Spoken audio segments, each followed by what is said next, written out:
Good morning sa inyo. Dito po tayo ngayon sa stall 106.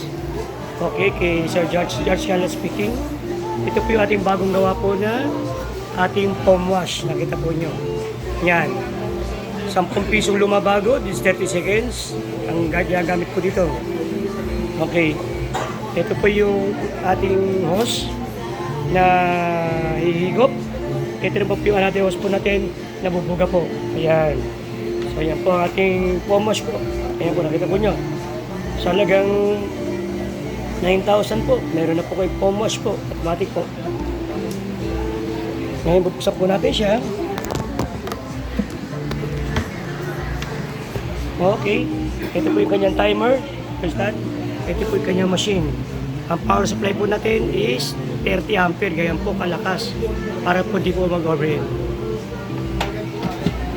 So, okay po, ito po ang ating foam wash po.